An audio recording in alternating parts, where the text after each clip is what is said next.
Ces terroristes qui font des attentats au nom de Dieu, ça va plus. Mais est-ce que vraiment on peut tuer au nom de Dieu?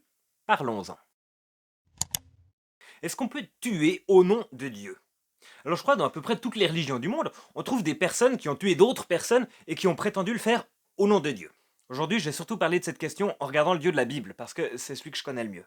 Alors dans le bestiaire des monstruosités religieuses, je vois trois cas de figure où des êtres humains ont tué d'autres êtres humains en invoquant leur Dieu. Le premier, c'est le sacrifice.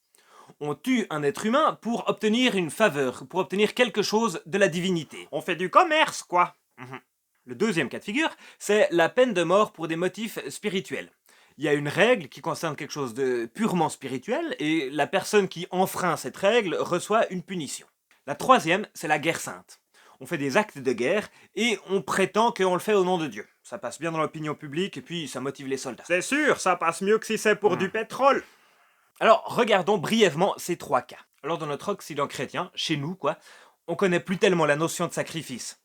Alors oui, on pense aux films hollywoodiens où il y a le héros qui donne sa vie pour sauver un autre. Mais les sacrifices où on va tuer des animaux ou d'autres choses sur un tas de cailloux pour faire plaisir à une divinité, on connaît plus trop. Faut dire que dans la spiritualité chrétienne, Jésus est le dernier sacrifice. Le sacrifice qui fait qu'il n'y a plus besoin de sacrifice. Bon, par ailleurs, on trouve dans la Bible des témoignages d'anciens peuples, d'anciennes religions qui avaient cette pratique curieuse de sacrifier d'autres êtres humains. En l'occurrence, ils sacrifiaient leurs enfants. Mais la Bible est contre, clairement, du début à la fin. Alors dans d'autres religions, on trouve encore cette idée de sacrifier un animal ou bien d'offrir un bol de riz en sacrifice. Mais sacrifier les humains, depuis la fin des Aztèques et des Incas, ça se fait plus trop. Ouais, c'est has-been. Ouais, heureusement. Ensuite, il y a le deuxième cas de figure, la peine de mort pour des motifs religieux. Alors là aussi, il existe tout autour de la Terre tout un tas de sanctions qui sont prévues pour les gens qui enfreignent les règles religieuses. Alors ce qui est intéressant, c'est que dans la Bible, quand il y a quelqu'un qui déroge à une règle qui concerne directement une réalité spirituelle, on le met pas à mort. Dieu le fait lui-même quand il estime que c'est nécessaire. Et ça évite que les humains s'entretuent. Bon, faut dire, depuis le sacrifice de Jésus, on a tous facilement accès au pardon, et c'est quand même plus sympa pour tout le monde. Bon, à part ça, dans l'histoire de la religion chrétienne, on trouve pas grand-chose à ce sujet. Alors oui, il y a l'Inquisition qui a bien brûlé quelques personnes à qui on reprochait de voler sur des balais, de danser autour d'arbres ou de dire un peu trop fort que la Terre tournait autour du Soleil. Mais à bien y regarder, ça ressemble plutôt à des motifs politiques qu'à des motifs religieux. Ça ressemble plutôt à un outil idéologique pour maintenir l'ordre. Je veux dire, l'ordre des personnes qui sont au pouvoir à ce moment-là. Je reviens là-dessus dans le troisième point. Bon, de nos jours, chez les chrétiens, le pire qui puisse t'arriver, si vraiment t'as manqué de respect à un principe spirituel, c'est qu'on te regarde de travers ou qu'on te propose d'aller voir ailleurs pour trouver quelque chose qui te correspondra plus. Cool, donc je peux saccager une église en toute impunité. Non. Ça s'appelle un dommage à la propriété. C'est puni par le droit pénal et c'est le juge qui t'enverra en prison. Oh. Bref. Et troisièmement, il y a encore la guerre sainte. Ah, tu parles enfin des croisades. On va y venir. La guerre sainte, c'est quand tu fais une guerre tout à fait normale. Aucune guerre n'est normale. Oui, disons, une guerre banale. Aucune guerre n'est banale. Oui, bon, une guerre comme les autres guerres. Sauf que ce qui te motive, tu dis que c'est la religion. Oui, parce que tu peux aussi faire une guerre pour une croyance qui est liée à l'argent. Je vais être riche. Ou à une personne. Le chef sera un super président. Ou à autre chose. Les idéologies, elles sont parfois détournées pour justifier les violences.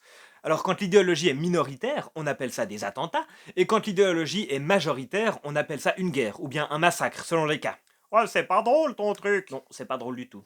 Alors ça se vérifie avec le communisme dès le 19e siècle, ça se vérifie avec le nazisme dès les années 30, ça se vérifie avec le capitalisme dans les pays du tiers-monde, ça se vérifie aussi avec l'islamisme radical, et à des degrés beaucoup plus soft, l'antispécisme ou bien l'écologisme mène aussi à des actions qui visent à troubler l'ordre public. Alors que ce soit clair, je ne veux pas me prononcer ici pour savoir si ça en vaut la peine ou non.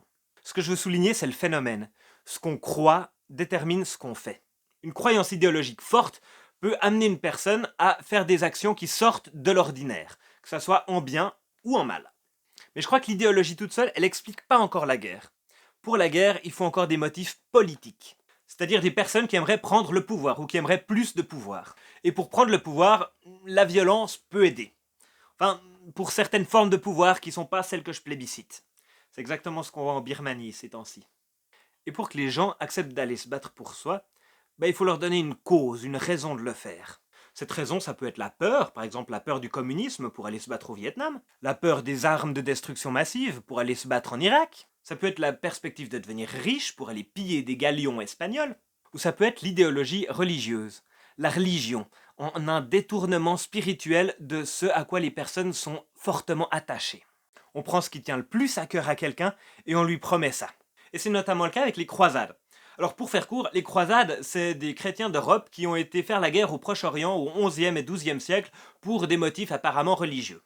Mais à regarder de plus près, on voit que c'est des personnes avides de pouvoir qui ont envoyé leur petit peuple faire la guerre. Ils leur ont promis le paradis parce que ça coûte pas cher et puis parce que c'est quelque chose qui était vraiment très important pour ces personnes. Parfois ils ont promis des richesses parce qu'il y avait des villes à aller piller. C'est pas toi qui disais aime ton prochain comme toi-même?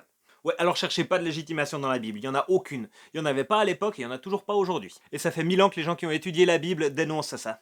Et puis les croisades, au passage, c'est aussi des chrétiens qui massacrent d'autres chrétiens. Des byzantins, des arméniens, des nestoriens. Ça n'a aucune cohérence spirituelle. Normal, c'est pas une démarche spirituelle, c'est une démarche politique. Revenir à la source de la spiritualité dans les textes fondateurs, ça peut être un bon moyen pour différencier un petit peu les choses. Alors comme on est dans une culture héritée du christianisme et que la Bible est la source de ma spiritualité, je vais aller voir dans la Bible ce que dit Jésus à ce propos. Il dit, peut-être bien que t'as des ennemis, ouais. Alors si t'as des ennemis, il faut les aimer et puis leur faire du bien. Il propose aussi que si quelqu'un te frappe sur la joue droite, tu lui tendes aussi la joue gauche pour qu'il te frappe là-dessus. Encore pire, si ton ennemi a faim, tu devrais pas le laisser mourir de faim, tu devrais aller lui donner à manger. Bref, on ne peut pas tuer au nom du Dieu de la Bible. On ne peut pas tuer au nom de Jésus-Christ. C'est incompatible. Mais pour légitimer la possibilité de tuer d'autres gens, il y a des personnes qui sont prêtes à manipuler et à faire appel à ce que les gens ont de plus précieux. Leur confort économique, leurs enfants, ou tout simplement leur vie spirituelle en manipulant leur idée des dieux. Mais c'est pas Dieu et c'est pas de la spiritualité. Pour ça, moi, j'ai la conviction personnelle que promouvoir une spiritualité saine qui est construite sur un Dieu d'amour, c'est un rempart contre la violence, et en particulier contre la violence qu'on dit religieuse. Et vous? Est-ce qu'il y a des choses qui sont tellement importantes dans votre vie que vous seriez prêt à vous battre pour ça? Puis vous iriez jusqu'où? Voilà, c'était la méditation de la semaine. Chaque lundi, il y a une méditation chrétienne qui est postée sur cette chaîne YouTube pour nourrir notre spiritualité. Si ça vous a plu, n'hésitez pas à vous abonner, à cliquer sur la petite cloche pour être averti, à mettre un commentaire, un j'aime. Vous pouvez partager cette vidéo aussi très volontiers, elle est faite pour ça, elle est faite pour qu'on en parle. Pas pour qu'on soit d'accord, mais pour qu'on en parle. Et moi, je vous dis à la semaine prochaine. Tu vas faire comment un gag sur un sujet aussi déprimant? Je vois pas trop en fait. Bon, je vais t'aider. Jésus, il était charpentier, hein? Bon, donc du coup, il était très musclé, non? Donc, quand il tendait l'autre joue, si ça se trouve, les gens, ils osaient pas lui mettre une deuxième claque. Bon, je suis pas sûr que ça soit vraiment le message de la Bible, mais merci pour la blague.